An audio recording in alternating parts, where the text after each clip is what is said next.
이 시간 저희들에게 주신 하나님의 말씀은 요한 1서 2장 3절로 5절 말씀입니다.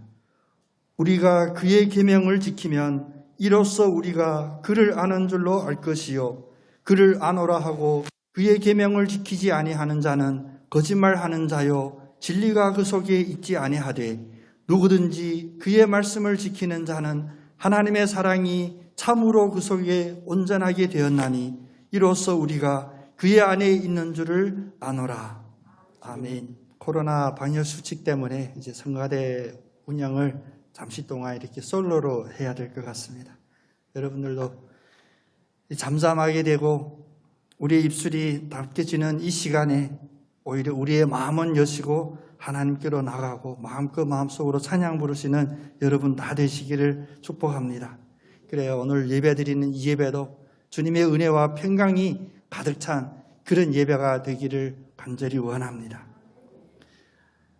요한 1서를 지금 함께 보고 있는데 우리 앞에 믿음의 확신을 판단하는 기준 두 가지를 함께 보았습니다. 우리 학교는 이렇게 시험 봐야 되는데 공부 잘하는 학생은 복습 잘하는 학생이다 이런 얘기들. 첫 번째 기준 생각나시죠?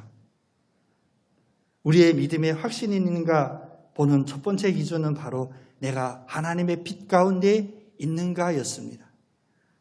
우리의 마음이 또 우리의 인간 속에 있는 그 원죄라는 그것 때문에 어둠 속으로 남이 보이지 않는 곳으로 자꾸 가고 싶어하는 우리를 온전히 하나님의 빛 속에 환한 속에 우리를 거하게 하시는 것이 첫 번째 기준이라 했고 두 번째는 빛 속에서 우리가 하나님의 은혜도 보이지만 내 마음속에는 죄도 보인다라고 했어요. 그러니까 두 번째는 우리의 죄를 늘 고백하고 주님 저희 죄를 어쩔 수 없습니다. 주님 도와주셔야 됩니다. 라는 이런 고백이 살아있으면 우리의 믿음에 확신이 있는 것이다 라는 기준을 보았습니다. 오늘 요한복음 요한 1서 2장 3절 5절 말씀을 통하여 오늘 세 번째 기준인 하나님의 말씀대로 사는가를 늘 점검하는 여러분 다 되시기를 원합니다. 저희 아이도 오늘 예배에 와 있지만 부모들이 자녀에게 하는 이야기 중에 가장 큰 얘기는 말 좀 들어라 예요. 우리 혜교도 오랜만에 왔네. 처음이지 혜교는. 부모 말 잘 들어라라는 것이 부모가 자녀들에 대한 어떤 기대이고 평가의 기준이에요. 그리고 자기 아이를 남에게 소개할 때 우리 아이 참 착합니다 이렇게 얘기하면 요즘 엄청 귀한 겁니다. 저희 딸애가 결혼해서 늦게 12년 만에 저희 딸 보니까 우리한테는 가장 예쁜 아이였는데 저희 지도 교수님이 이제 100일 지난 저희 아이를 안고 갔더니 다 한참 보시더니 공부 잘하게 생겼구만 그러더라고요. 여러분 안 웃으시는데 내심 기대했거든요. 딸 아이니까 예쁘구나 귀엽구나 이런 걸 기대했는데 참 거짓말 할 줄 모르시는 우리 교수님께서 한참 고민하시더니 공부 참 잘하게 생겼구나 그러시더라고요. 공부 잘하는 것도 중요하지 않고 부모님 말씀 잘 듣고 속썩이지 않는 아이가 우리 모든 부모들이 그런 마음입니다. 하나님을 우리의 아버지라고 한다면 아버지의 마음은 어떠할까? 탕자처럼 자기의 욕심대로 자기의 계획대로 내가 누릴 걸 내가 다 누리겠습니다라고 뛰쳐나가는 그 작은 아들을 바라보는 하나님의 마음에는 안 돼, 못해, 못 나가 이러한 강요가 아니라 그에게 준 자유 속에서 다시 아버지의 말씀을 생각하게 하고 아버지의 사랑이 나에게는 유일한 사랑이구나 나는 그것을 깨닫기를 바랬던 그런 하나님의 마음이었습니다. 그래서 요한 1서도 이 성경이 우리에게 기록이 되고 우리에게 말씀으로 전해드는 그 이유, 그 목적에 대하여 늘 말씀하셨는데 오늘 3절 말씀처럼 우리가 그의 말씀을 지키면 이로써 우리가 그를 아는 줄로 알 것이요. 그의 말씀을 지키면 안다고 해요. 근데 우리는 하나님을 직접 대면하지 못합니다. 성경을 통하여 우리는 하나님의 말씀이 무엇인지를 우리가 알게 돼요. 하나님의 말씀을 알아야 그 말씀을 지킬 수가 있잖아요. 그래야 내가 행하는 것이 이 말씀과 맞는지 맞지 않는지 점검해 볼 수 있는 우리의 손에 쥐어진 글로 적혀진 하나님의 말씀입니다. 그래 요한일서 5장 13절에도 이 요한일서 우리 성경이 적혀지는 이유를 예수 그리스도를 믿는 그리스도인들이 성경에서 확신의 근거를 찾고 영생을 소유했다는 것을 늘 알고 살아나갈 수 있게 하는 것이 성경의 기록 목적이다라고 했습니다. 예수를 믿는다고 고백해도, 입으로 고백해도 사실 무서운 이야기입니다만 입으로 고백한다고 해도 참 회심을 하고 마음속에 진심으로 예수 그리스도를 주인으로 삼고 사는 사람이 맞는지, 혹시 아직 아니지 않나, 이런 염려가 드는 것이 사실 정상적인 것입니다. 그런데 이런 말씀을 하면 받아들이기가 쉽지 않아요. 특히 우리 개신교, 특히 2021년 우리가 맞이하고 있는 우리 한국교회는 믿음으로 말미암아 구원받는다는 이 우리의 신조가 뿌리 깊게 내렸지만 그것이 풍성한 열매, 풍성한 가지로 우리가 보여지지를 않았어요. 다시 말하면 믿음으로 말미암아 구원받는다라고 하는 이 이신칭의를 너무 축소했어요. 간소화했습니다. 그래서 어떤 신학자는 이렇게 말씀하셨는데 저는 그 말씀에 참 공감합니다. 어떤 신학자는 무엇이라 말했냐면 오늘날 우리의 신학은 구원을 예수 그리스도를 영접하겠다고 하는 인간의 결신 행위로 축소했다. 좀 쉬운 말을 하면 저 예수 그리스도를 믿겠습니다. 이 말 한마디로 모든 구원을 다 축소시켰다는 것입니다. 성경은 우리에게 그렇게 가르치지를 않습니다. 믿는다고 고백만 하면 구원받는다. 그러므로 한 번 세례받음으로 나에게는 영원한 죄로부터의 해방이 있다.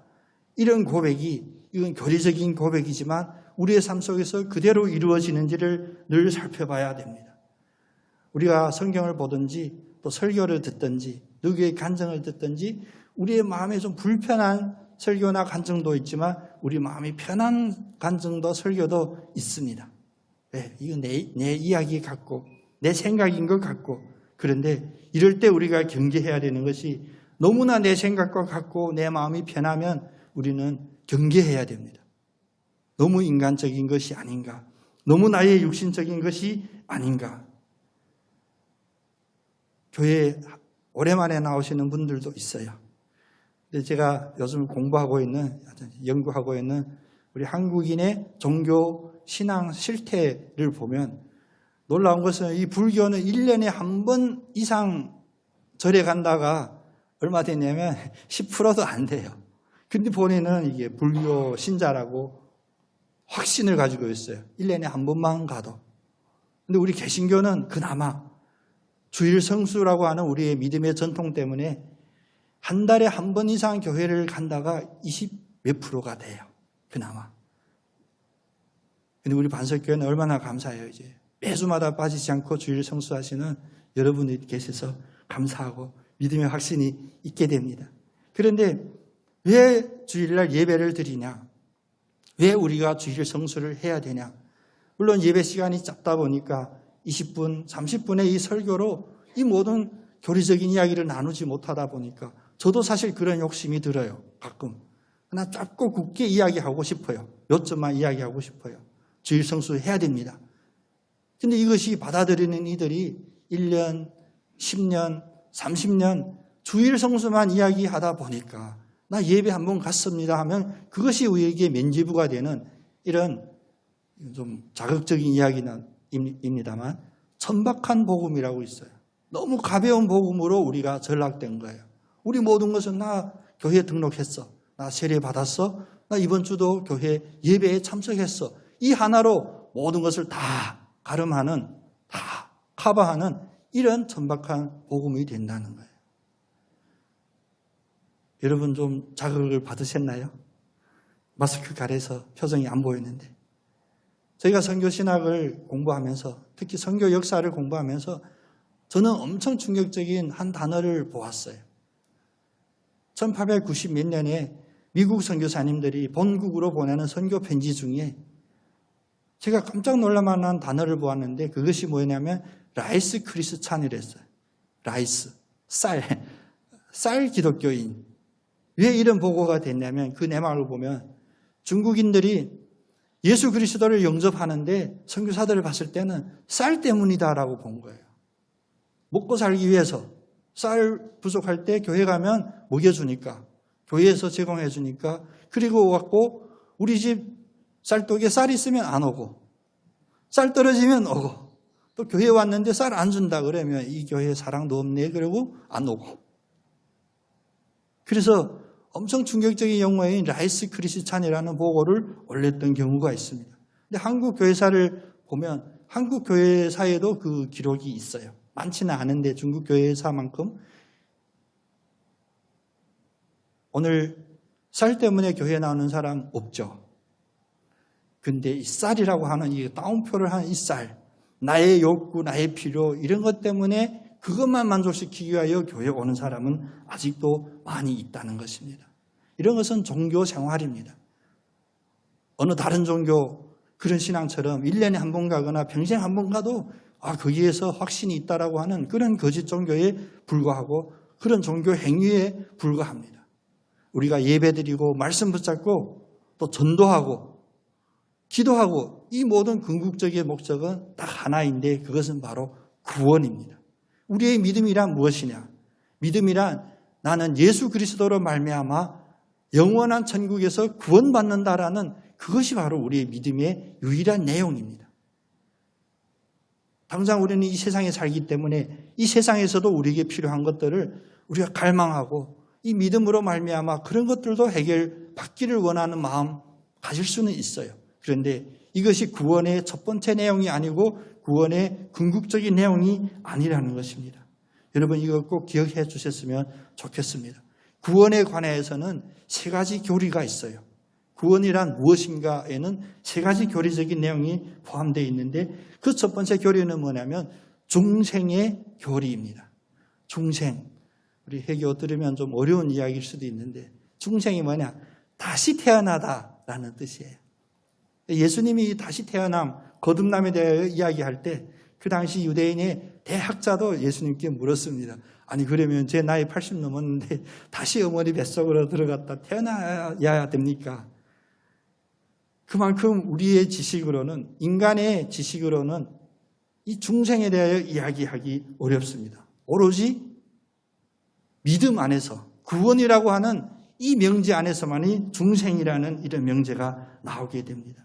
우리가 예수 그리스도를 영접하면 우리의 눈에 보이는 그런 변화가 없을지라도 우리는 속사람으로부터 내면으로부터 새롭게 거듭납니다. 다시 태어나게 됩니다.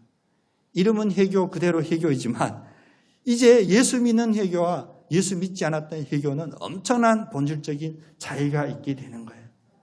새로 태어나면 그 안에 있는 본성, 기질, 어떤 욕구 이런 것들이 다 새로 태어나게 되는데 예수 그리스도 안에서 중생하게 되면 다음의 것들이 변화되게 됩니다. 골로새서 3장 9절 10절에 보면 옛사람과 그 행위를 벗어버리고 새 사람을 입었으니 이는 자기를 창조하신 이의 형상을 따라 지식에까지 새롭게 하심을 입은 자니라.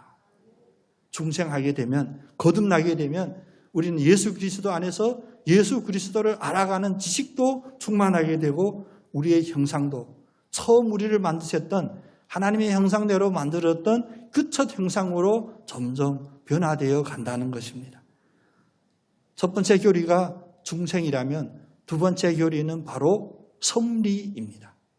역시 어려운 이야기죠. 섭리 무슨 뜻이냐? 하나님께서 모든 것을 다 주장하시고 인도하시고 만드시고 성취한다는 것입니다. 우리가 하나님을 믿는다 하면 우리가 믿는 하나님 어떤 하나님이십니까? 엄청 혼내는 하나님, 실수를 0.0001%도 용납하지 않고 혼내시는 엄격한 하나님 그렇게 생각할 수도 있어요. 그런데 우리가 보편적으로 하나님 하면 생각나는 첫 특성이 뭐냐면 하나님은 사랑이시다. 하나님은 약속을 지키시는 신실하신 하나님이시다.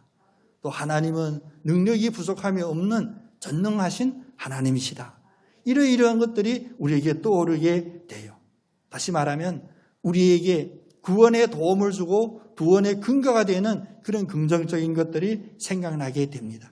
이것을 신학 용어로 무엇이라고 하냐면 신실하신 하나님이라고 불러요. 우리가 믿는 하나님이 신실하다고 한다면 그 신실하신 하나님이 인도하고 그 신실하신 하나님이 만드시고 이끌어가는 그것이 당연히 선하고 좋은 결과인 것을 믿는다는 뜻이에요. 근데 그 신실하신 하나님은 우리를 언제부터 주목하셨나?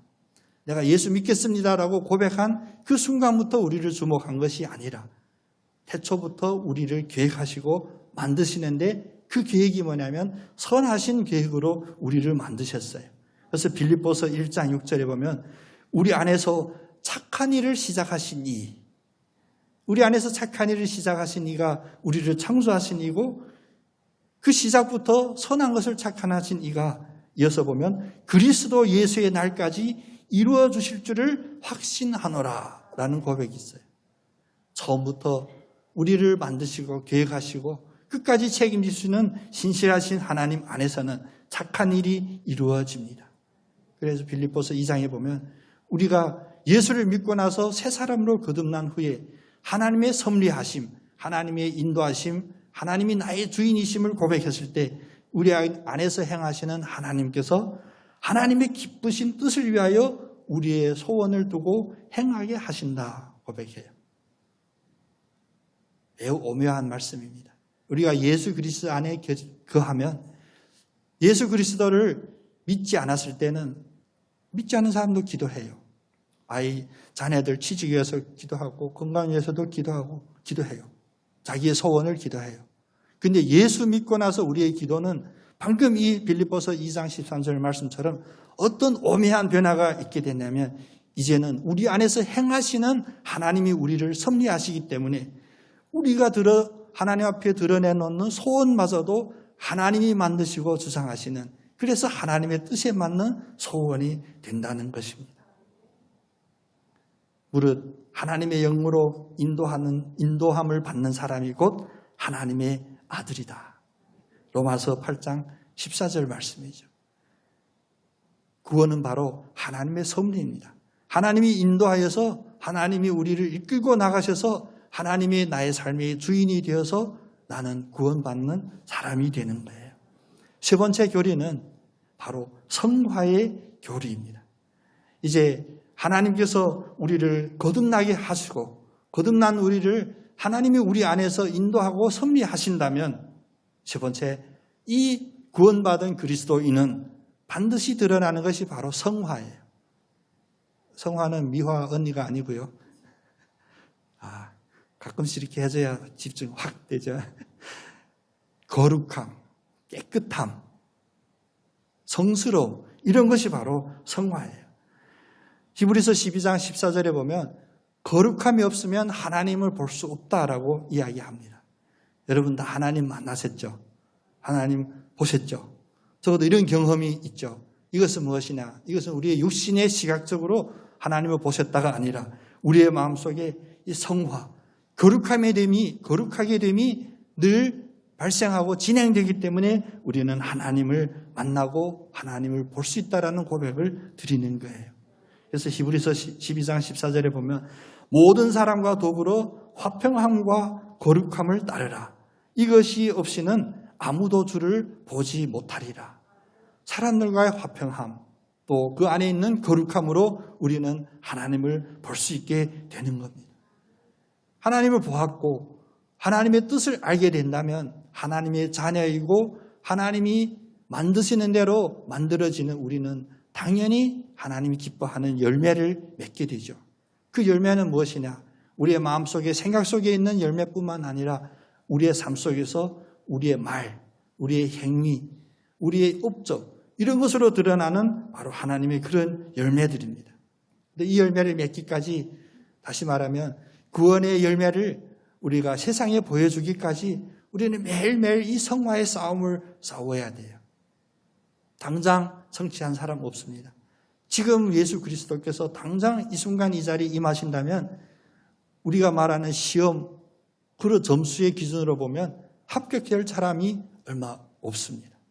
하나님께서는 우리에게 이 성화의 과정 속에서 순탄함뿐만 아니라 육신의 연약함 때문에 병원에 다니게도 하시고 또 우리의 생각에 미쳐 깨닫지 못하여 실수하게도 하시고 그런데 이 모든 과정에서 주님께서 우리를 연단시키는 이유는 우리를 참 아들, 하나님의 참 아들, 구원받은 하나님의 사람으로 만들기 위한 그 과정이었습니다.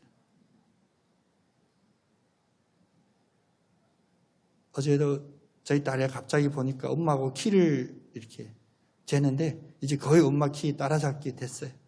그래서 무슨 생각이 들었냐면 금방 태어났을 때 진짜 요만큼한 아이가 제 배 위에 엎드려 있던 그 아이 생각하면 무슨 생각이 드냐. 참 시간이 빠르구나. 근데 그 중간에 기억이 잘 없어요. 우리 아이하고 이렇게 재밌게 뭐 해봤던 기억들이 별로 없어요. 그래서 이거 비밀인데 제가 다 듣고 있네. 이제 앞으로는 저희 딸애하고 이렇게 좋은 기억도 많이 만들고 싶다 이런 생각을 하게 됐습니다. 왜냐?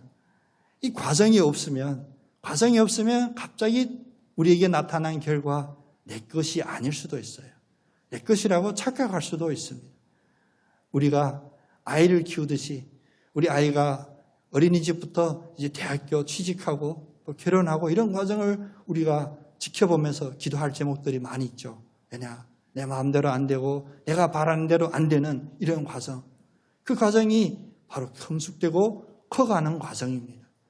우리도 주님 앞에 당장 성화 우리에게 이루어 주시옵소서 이런 기도를 드릴 수도 있지만 하나님은 우리에게 성숙하는 이 과정 속에서 하나님을 알게 하고 더 중요한 것은 우리가 지난 시간에도 함께 나눴죠. 고린도후서 13장 5절처럼 이 과정 속에서 육신의 연약함 때문에 질병 속에서도 마찬가지고 자녀들이 내 마음대로 잘 풀리지 않는다고 답답한 그 과정에서도 마찬가지고 내 자신이 믿음 안에 있는지 시험하고 확증하는 그런 과정을 우리에게 주셨다는 거예요. 여러분 잠깐 겪는 그러나 우리가 반드시 이길 수 있는 그런 어려움 때문에 낙심하거나 좌절하지 않으시는 여러분 다 되시기를 원합니다. 하나님은 우리에게 그 누구도 이거 찝어주지 않으면 인지하지 못할 구원의 확신을 가질 수 있는 그 과정에 우리를 두셨습니다. 쉬운 말로 하면 우리가 거룩하게 되고 깨끗하게 되고 성화되는 과정 속에 우리를 두셨어요. 우리가 성화가 완성되는 완전한이 되는 그 날이 바로 우리가 주님 앞에 서는 그 날입니다. 이제 이렇게 말씀드리면 혹시라도 주님 당장 저를 성화시켜 주시옵소서 이런 기도 안 하시겠죠? 네. 우리는 아직도 이 세상에 이 땅에 우리가 원하고 끊을 수 없는 그런 연들이 많이 있어서 그래요. 그런데 하나님은 우리의 이 연약함을 아십니다. 그래서 성화의 과정 속에 우리를 두셔서 늘 그 과정 속에 우리가 열매를 보여주고 그 열매로 말미암아 좋은 나무인지를 판단하시는 하나님 앞에 서가고 성숙되어가는 우리를 원하셨던 것입니다. 그러면 이제 다시 본 주제로 간다면 오늘 설교는 사실 짧게 하고 끝날 수도 있어요. 네, 설명이 필요 없는 설교예요. 하나님의 말씀대로 사느냐. 코로나 때문에 큰 소리로 이렇게 한 목소리로 할 수 있는 거 이제 줄여야 되는데 여러분 마음속에 한번 자기 자신에게 믿음을 확증하는 그런 질문 한번 해보겠습니다. 하나님의 말씀대로 살고 있는지. 하나님의 말씀대로 산다. 여기는 사실 두 가지 내용이 포함되어 있어요. 첫 번째는 하나님의 말씀. 두 번째는 그 말씀대로 산다예요. 그게 무엇이 전제여야 될까요? 하나님의 말씀이 전제여야 됩니다. 아까 말씀드렸던 2021년 5월 보고된 가장 최근에 한국인들의 종교 실태에 보면 경전, 소위 말하면 자기가 믿는 그 종교의 성경들이 있잖아요. 거짓 종교에도 성경이 있어요. 이단도 자기 성경이 있어요. 근데 그 성경을 일주일에 몇 번 보냐, 한 달에 몇 번 보냐, 1년에 몇 번 보냐 이런 질문이 거기에 있는데 감사하게도 우리 개신교인들이 천주교보다도 우리 기독교인들이 한 주에 한 번 이상 성경을 봅니다가 가장 높아요. 그럼에도 불구하고 그 비율이 얼마냐면 40%가 안 됩니다. 우리 신권사님 아버지 하셨는데 아마 여러분의 모든 마음속에 아버지일 거예요. 찔리셨죠? 네, 찔린 분들이 반드시 계실 겁니다. 우리 믿음의 우리 그 형식에는 아까 처음에 우리가 얘기했듯이 쌀 그리스도인, 라이스 크리스찬의 이 끊어지지 않는 이것이 계속 우리에 영향을 미쳤어요. 그래서 우리가 문제에 부딪힐 때마다 믿음이라고 우리가 생각날 때마다 맨 먼저 나가는 게 기도예요. 그렇죠? 당연히 기도로 나가야 돼요. 가끔 보면 기도가 만능인 그런 고백도 있습니다. 모든 거 다 기도하면 된다. 근데 이게 기도는 그 과정에서의 첫 시작입니다. 근데 무엇을 기도하냐? 내 문제를 하나님께 알리는, 보고하는 SOS를 치는 그런 기도로서는 안 됩니다. 하나님께 아뢰되 하나님 우리에게 말씀하신 듯이 너희들이 그 소원을 나에게 아뢰 때 내가 몰라서가 아니에요. 하나님은 모르심이 아니라 그런데 하나님은 우리들에게 강요하신 것이 하나 있습니다. 그것이 무엇이냐? 먼저 나의 나라와 뜻을 구해라라고 기도를 가르쳐 주셨죠. 근데 두 번째는 기도는 하는데 말씀이 없이 기도하면 그것은 헛기도가 됩니다. 공허한 이야기가 됩니다. 그래서 종교다원주의라고 여러분 들어보셨죠? 여러 종교인들이 같이 모여서 같은 기도의 제목을 놓고 같이 기도하는 그런 장면들이 있어요. 요즘은 코로나 때문에 점점 줄어들긴 하는데 거기 보면 당연한 기도의 제목들이에요. 이 나라와 민족을 위하여 기도합시다. 그러면 거짓 종교이든 참 종교이든 다 기도할 수 있어요. 그 기도 혹시 육신의 불편한 뼈에 환우가 있으면 저 환우 건강을 위하여 우리 기도합시다. 다 기도할 수 있어요. 그것이 온전한 기도일까요? 아닙니다.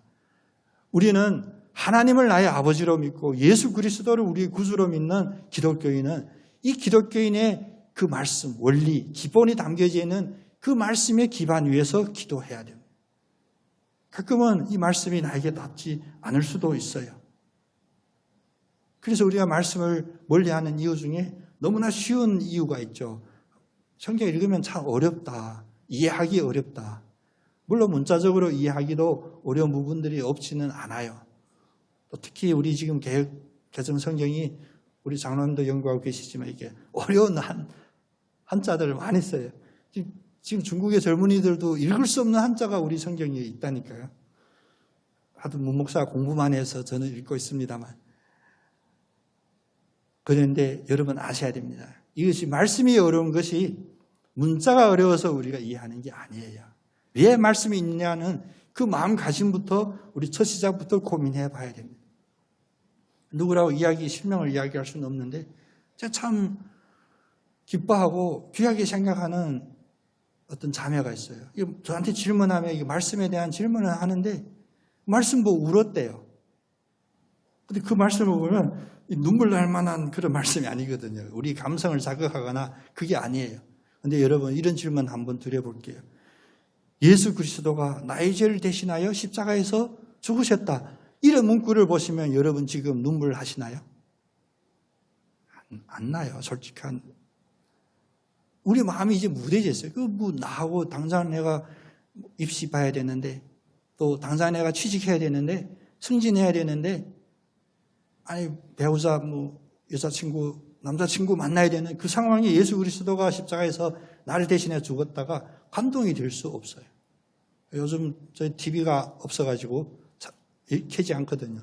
전에 드라마 보면 같이 막 감동하고 이러는데 그거 보면 다 자극적인 거예요. 우리의 감성 속에 깊이 있는 우리의 감성을 잘 알거든요. 그거 눈물샘을 잘 터뜨리는데 근데 사실 우리가 성경을 보면서 눈물 흘릴 수 있었던 이 기억들이 점점 멀어져 간다는 것은 우리가 말씀대로 살겠습니다가 얼마나 요원한 멀리 있는 이야기인지를 알아야 돼요. 우리 말씀을 떠나 있는데 말씀대로 어떻게 사나요? 저도 처음 예수 믿었을 때 교회 갔더니 답답하더라고요. 저는 문제를 가지고 갔어요. 예를 들어. 근데 목사님이 상담하고 하시는 말씀이 말씀대로 기도하세요. 아니 성경이 66권인데 제가 통독하는데 1년 걸렸어요. 창세기부터 요한계시록까지 한 절 한 절씩 보는데 이 많은 말씀 중에 성경 구절 중에 어느 구절인지 여러분 아시겠죠? 그때 제 마음은 어떤 마음이나 이렇게 막 흔들다가 하나 똑 빠져나오면 받는 그런 말씀으로 생각했던 거. 기도하세요. 기도는 어떻게 해야 됩니까? 순서 1, 2, 3, 4. 그게 왜 이루어질 수 없냐면 우리는 말씀을 지금 너무 멀리 했어요. 오늘 예배 끝나서부터 여러분 막 성경 필사하고 난리 나실 것 같아서 지금 저도 걱정이 돼. 말씀 가까이 해야 돼요. 우리가 말씀대로 살겠습니다는 말씀이 없이는 그 말씀대로 살 수가 없는 거예요.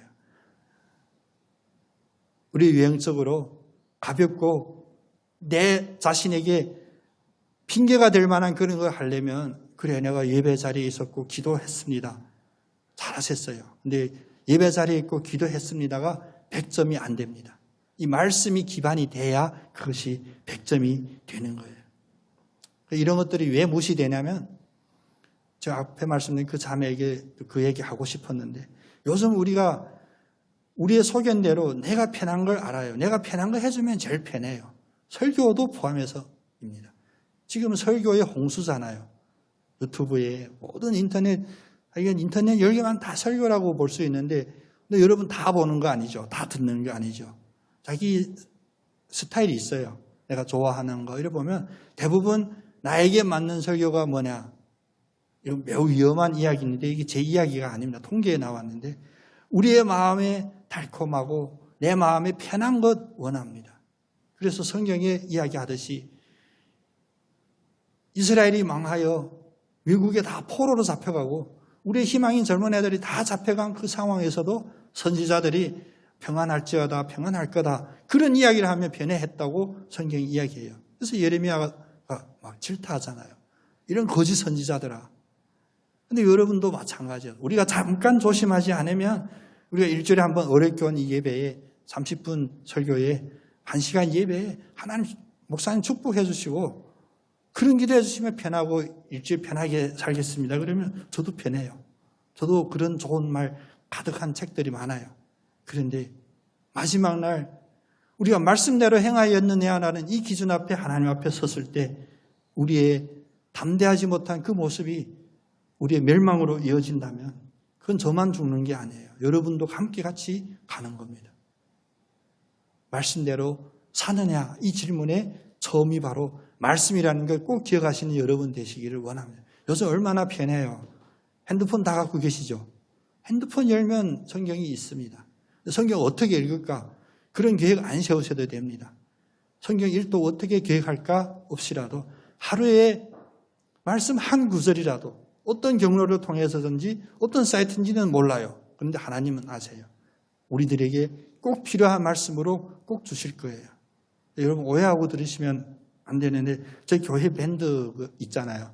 그래서 아침 저녁 이렇게 묵상 기도도 이렇게 올리고 함께 하는데 사실 많이 참여를 안 해요. 저는 많이 참여하든 안 하든 상관은 없어요. 근데 한 교회 목사로서 우리 성도들 상황 생각하면서 기도하고 묵상하고 올리는 말씀들이 있거든요. 제가 저만 편하려고 저 안 하면 편하겠죠. 근데 말씀을 우리가 귀하게 여기는 그런 마음으로 내가 은혜 받는 방법은 자기가 찾아야 돼요. 지금 많이 은혜의 방법이 펼쳐져 있어요. 우리가 선택하지 않는 것 우리만 손해입니다. 주님의 말씀부터 먼저 가까이 가시는 여러분 되시기를 원합니다. 자, 이제 말씀이 기반이 된다면 두 번째는 우리 더 이상 공허한 고백이 없겠구나 이렇게 깨달을 수 있어요. 말씀을 알게 되면 여러분 말씀 잘 봤습니다. 그 말씀 참 좀 괜찮은 말씀이네요. 이렇게 끝날 수가 없어요. 우리가 성경 하나님의 말씀을 보면 그 말씀대로 살 수밖에 없어요. 이게 바로 거듭난 사람, 하나님의 말씀에 순종하는 사람의 바른 자세예요.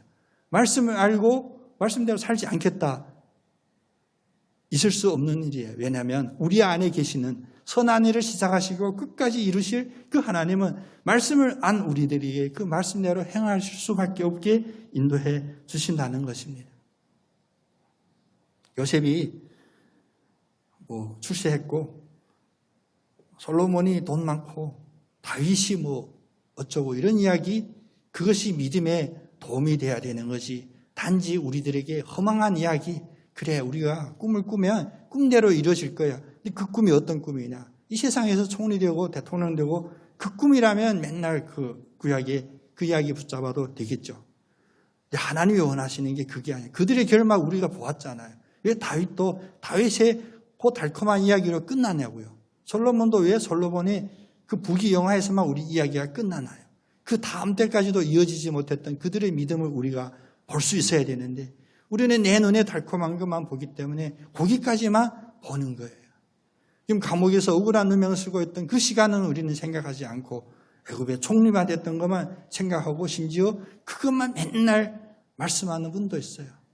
우리 자녀를 위하여 기도할 때 그 요셉처럼 다윗처럼 솔로몬처럼 저희 아이도 처음 태어났을 때 우리 장모님 그 기도 지금도 이제 꼬리가 되지 않고 머리가 되게 해주세요. 그 성경에 있는 말씀이 맞아요. 근데 그것만 뽑아서 하면 그게 그 말씀대로 살겠습니다의 온전한 뜻이 아니라는 거죠. 오늘 4절 말씀 뭡니까? 요한 1서 2장 4절. 그를 안으로 하고 그의 말씀을 지키지 아니하는 자는 거짓말하는 자요 진리가 그 속에 있지 아니하리라.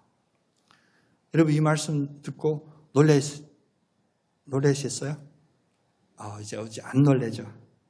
근데 사실 이 말씀을 자세히 보면 엄청 심하고 거친 말입니다. 니들이 거짓말쟁이다. 네 안에 진리가 없다. 이런 이야기. 여러분 놀라지 않으셨습니까? 이보다 더 심한 이야기 좀 찾아왔습니다. 예수님은 더 심한 이야기를 하셨습니다. 예수님은 거짓 회심자들에게 불법을 행하는 자들아 라고 했고요. 바울은 어떻게 했습니까? 바울은 하나님을 시인하나 행위로는 부인하는 자, 그래서 가증한 자요, 복종하지 아니하는 자요, 모든 선한 일을 버리는 자다. 바울은 이렇게 더 강력하게 질타를 했습니다.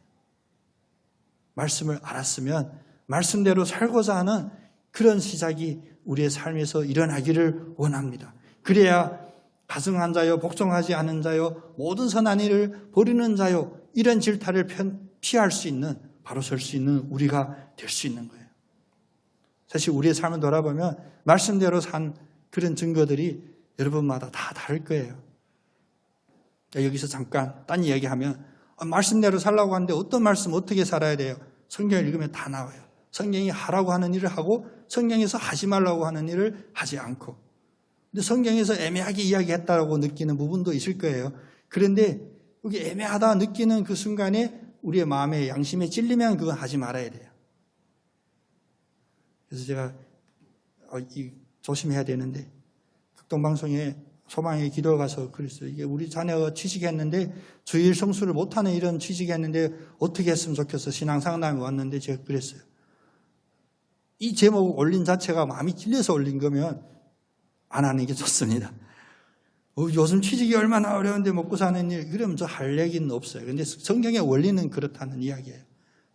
하라고 하는 일을 하고 하지 말라는 일을 하지 않고 애매하면 어떡하냐? 애매한 일은 없습니다. 우리가 말씀 붙잡으면 하나님이 우리의 양심 속에 찔리게 하든지 멈추게 하든지 아니면 핑계거리를 찾게 잔머리를 굴리게 하든지 이런 건 안 하는 게 좋아요. 그럼에도 불구하고 우리에게 말씀대로 살았던 그런 근거들, 그런 증거들이 없음에도 불구하고 우리 지금 담대하게 사는 이유. 난 괜찮을 거야. 우리 할아버지 때부터 예수 믿었어. 또 나 어렸을 때 얼마나 열심히 했는지 당신 모르죠. 이런 자신감 어디서 오냐? 그 첫 번째는 우리 인간의 이 육신적인 본성 때문이에요. 우리는 사실 왜 인간이 불안하게 사냐면 하나님이 함께 하십니다. 우리 매주 예배드리고 기도를 붙잡아도 우리의 마음속에 늘 성령의 생각과 대적하는 그 생각이 우리를 지배하면 그렇습니다. 하나님의 생각은 평안이다 하는데 그 대적하는 생각은 늘 우리에게 불안하다. 불안하다, 공포만 주는 게 아니라 가끔은 달콤한 유혹도 해요. 괜찮을 거야. 괜찮아. 아직 그런 일이 안 생겼잖아. 과학적이지 않잖아. 이런 마음도 인간의 본성에서 우리에게 나와요. 그런데 또 인간의 본성의 다른 하나는 바로 이런 걸 까발려주면 되게 기분 나빠요. 화나요. 싸우고 싶어. 그래서 우리가 그것을 막는, 덮어두는 이유로 자랑거리, 우리의 경험들을 이야기하게 돼요. 다시 말하면 유관적으로 치장한다라고 그러죠. 두 번째는 사실 이게 중요한 이야기인데 우리의 믿음 생활 속에서 우리의 가슴을 찢고 우리의 생각을 찌르는 이런 말씀들을 우리가 피해 살았던 게 사실입니다. 우리가 오늘도 이 코로나 엄중한 사태 속에서 제가 앞보도 잘 못 봐가지고 찬양 부를 때 눈을 뗄 수가 없어요. 그 콩나물 대가리 계속 봐야 돼요. 이렇게 예배드린 이유 다 코로나 때문이잖아요. 근데 우리가 코로나 빨리 지나가게 해주세요. 우리가 다음 주에 백신 맞는데 목사님 백신 맞는 저를 위해서 기도해 주세요. 다 좋아요. 근데 이 과정이 그냥 우리의 눈에 보이고 뉴스에 들리는 그대로 사는 이런 시간이라면 우리는 헛되게 이 시간을 보내게 돼요. 이 시간이 오히려 사람을 못 만나게 하니 그러면 하나님 만나겠습니다. 못 모이게 하니 성령과 모이겠습니다. 어디 나다니지 못하니까 집에서 성경 말씀을 한번 보겠습니다. 이런 시간으로 우리가 바꿔야 이게 하나님이 기뻐하시고 원하는 그런 시간일 텐데 오히려 우리는 이 시간에 편안한 말 또 아니면 요즘 참 거짓 뉴스도 많아서 조심해야 되고요. 예를 들면 목회자, 교회 설교 중에도 조심해야 될 이렇게 확인되지 않는 내용들이 많이 있어요. 그런데 이런 것들을 통하여 우리에게 외식하는 거예요. 나 오늘 예배 참석 안 해서도 집에서 인터넷으로 설교 들었어. 그러니까 예배 드린 거야. 예수님은 그런 것을 무엇이라 했냐? 외적으로 남에게 보여 인정받는 그런 종교적인 모습을 바로 빈 무덤인데 하얗게 회칠한 무덤이라고 했어요. 마지막 날 주님께서 다 태우시고 바라지를 다 날리는 그 시간에는 하나도 남음이 없이 여지없이 무너질 그것을 우리가 맨날 덧칠하고 있어서는 안 됩니다. 하나님은 오늘도 참으셨어요. 오늘도 우리가 온전하기를 원하여 오늘도 이 시간까지도 참으셨어요. 그래서 적어도 하나님의 임재가 아직 오지 않았잖아요. 우리에게 주신 이 기회들을 우리가 믿음의 확신을 한순간도 잃지 않고 살아나가고 특별히 말씀대로 살기를 결단하면서 그대로 행할 수 있는 우리의 삶으로 마지막 날까지 나아갑시다. 아직 기회 있어요. 오늘부터라도 말씀을 붙잡고 그 말씀은 뭐냐? 성경 안에서 하라고 한 것 하고 하지 말라고 한 일 하지 말고 애매한지만 내 마음에 걸리게 되면 하지 말고 그러면서 그 말씀 하나하나가 내 삶에서 어떻게 실천되는지 우리가 늘 확증하고 시험하면서 나가는 우리 모두가 되기를 원합니다. 그래서 이제 5절 말씀처럼 누구든지 그의 말씀을 지키는 자는 하나님의 사랑이 참으로 그 속에서 온전하게 되나니 이 온전하게 되면 다른 사람이 평가해 주는 것이 아니에요. 주님이 온전하게 되면 나의 마음이, 나의 생각이, 나의 양심이 알게 됩니다. 이로써 각자마다 믿음의 확신이 생겨날 줄로 믿습니다. 온전하게 됨으로 인하여 이제 예수 그리스도 안에 있는 줄을 아노라. 이 확신이 여러분의 확신이 되고 우리 모두의 확신이 되기를 간절히 원합니다. 기도하겠습니다.